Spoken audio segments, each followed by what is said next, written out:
Hai anak-anak, bertemu lagi dengan Pak Andre tentunya di pelajaran PJOK.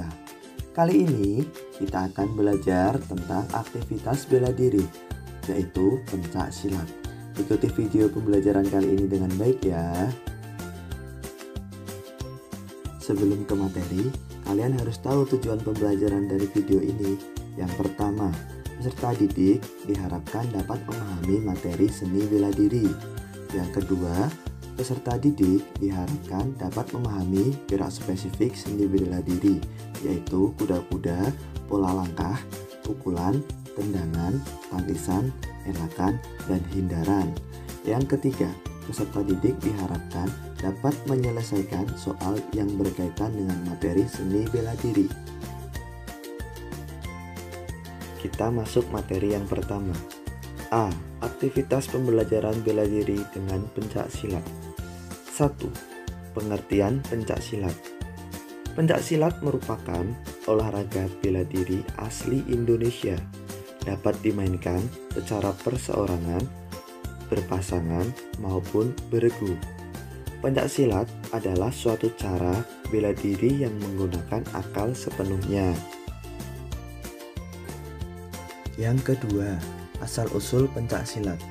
Di Indonesia, istilah pencak silat baru digunakan setelah berdirinya top organisasi pencak silat, yaitu IPSI.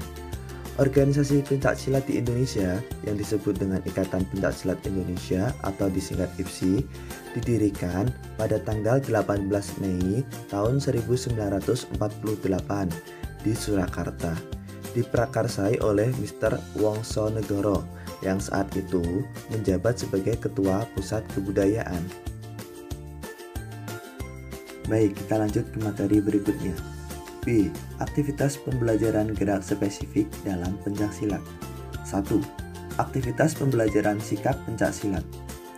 Gerak dasar pencak silat adalah suatu gerakan terencana, terarah, terkoordinasi, dan terkendali yang mempunyai 4 aspek sebagai kesatuan, yaitu aspek mental spiritual, aspek bela diri, aspek olahraga, dan aspek seni budaya. Aktivitas pembelajaran yang pertama adalah sikap berdiri. Sikap berdiri ada 5. Yang pertama, sikap siap, kuda-kuda samping, kuda-kuda depan, kuda-kuda silang, dan kuda-kuda belakang. Amatilah gambar di samping berikut ini.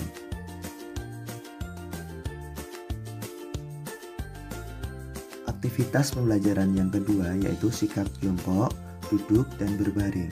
Amatilah gambar di bawah ini.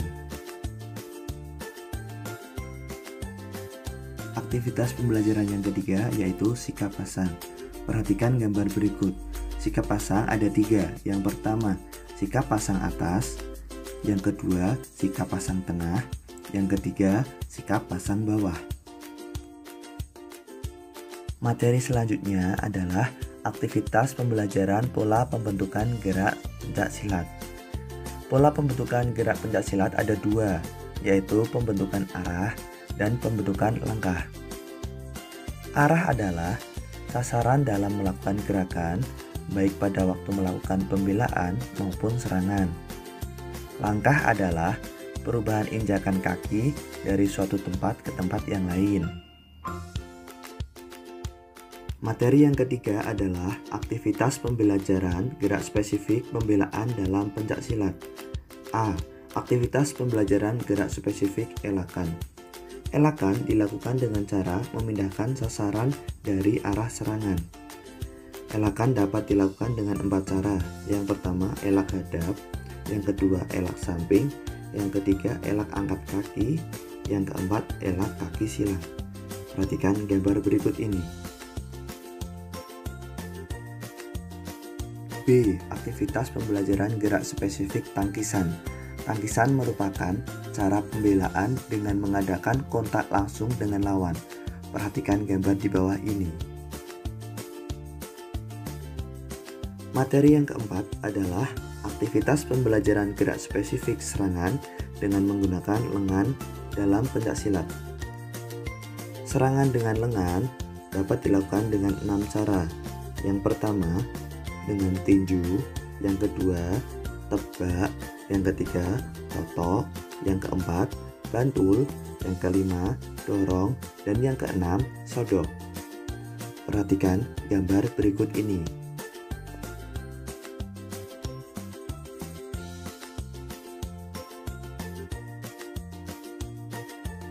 Selanjutnya, serangan dengan menggunakan siku. Serangan dengan menggunakan siku dapat dilakukan dari depan, atas, bawah, samping, serong, dan belakang. Perhatikan gambar di bawah ini. Materi yang kelima adalah aktivitas pembelajaran gerak spesifik serangan dengan menggunakan kaki dalam pencaksilat. Yang pertama, serangan dengan menggunakan tendangan. Serangan menggunakan tendangan dapat dilakukan dengan 4 cara. Yang pertama, menggunakan punggung kaki, yang kedua dengan telapak kaki, yang ketiga dengan ujung kaki, dan yang keempat dengan tumit. Perhatikan gambar berikut ini. Yang kedua, serangan dengan menggunakan sapuan. Sapuan terdiri dari 4 jenis, antara lain sapuan tegak, sapuan rebah, sabetan, dan beset. Silahkan perhatikan gambar di samping berikut ini ya anak-anak. Yang ketiga adalah serangan menggunakan dengkulan. Dengkulan terbagi menjadi 2 jenis, yaitu dengkulan depan dan dengkulan samping. Bisa kita lihat gambarnya ya anak-anak. Yang nomor 1 adalah dengkulan dari depan. Yang nomor 2 dan 3 adalah dengkulan dari samping. Yang keempat, serangan dengan menggunakan guntingan. Guntingan adalah gerakan menjatuhkan lawan yang dilakukan dengan menjepit kedua tungkai kaki pada sasaran leher, pinggang, atau tungkai lawan sehingga terjatuh. Kita lihat gambar 1 yaitu teknik guntingan tungkai kaki, gambar 2 yaitu teknik guntingan pinggang. Materi yang keenam adalah bentuk-bentuk variasi dan kombinasi aktivitas pembelajaran pencaksilat. A. Kombinasi gerakan aktivitas pembelajaran pencaksilat. Dalam pelajaran pencaksilat akan dibahas 6 gerak dasar dalam pembelajaran maupun dalam pertandingan pencaksilat. Keenam gerak dasar tersebut adalah 1. Mengunci lawan dari luar tangan. Yang kedua, mengunci lawan dari dalam tangan. Yang ketiga, menahan serangan siku lawan. Yang keempat, menahan siku lawan di atas pundak. Yang kelima, menjatuhkan lawan dengan mengambil kaki bagian luar. Yang keenam, menjatuhkan lawan dengan mengambil kaki bagian dalam. Sekian video pembelajaran dari Pak Andre. Semoga bermanfaat untuk kalian semua ya. Tetap semangat belajar di rumah. Terima kasih. Sampai jumpa kembali anak-anak.